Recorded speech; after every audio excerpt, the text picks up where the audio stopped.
बीते युग की गाथा, जहाँ की दरों दीवारों में छिपे हैं अनगिनत राज।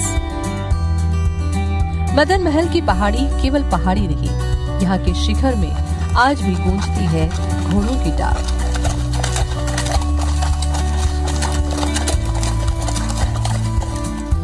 ये है मदन महल की पहाड़ी पर बना प्रसिद्ध किला, जो अपने आप में विश्व में सबसे छोटा किला है।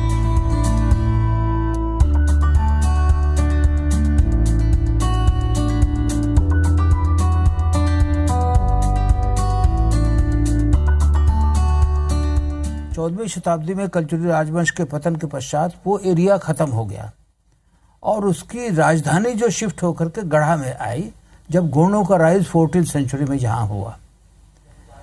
14th सेंचुरी से लेकर के तो ये मदन महल और तमाम एरिया, गढ़ा का सारा एरिया जो है और हनुमान ताल तक का एरिया जो है, ये सेकंड फेज का सारा एरिया है, क्योंकि राजधानी गोंडों ने यहाँ पे बनाई। गोंडों का उदय भी यहीं पे हुआ। गोंड बेसिकली ट्राइबल्स हैं, परंतु फॉर द फर्स्ट टाइम उन्होंने राज्य साम्राज्य की स्थापना गोंड यहीं से शुरुआत की। गोंडों के बहुत से ब्रांचेस हैं, बहुत बड़े एरिया पे उन्होंने स्थापित किया, परंतु शुरुआत यहीं से हुई है। जबलपुर के मदन महल में स्थित रानी दुर्गावती का ये किला बेहद खास है, क्योंकि ऐसा माना जाता है कि विश्व में इससे छोटा किला और कोई दूसरा नहीं है। ये बताया जाता है कि रानी यहाँ पर अपने आसपास के राज्य को निरीक्षण करने के लिए पहुंचती थी। इसका वॉच टावर के रूप में भी इस्तेमाल किया जाता था।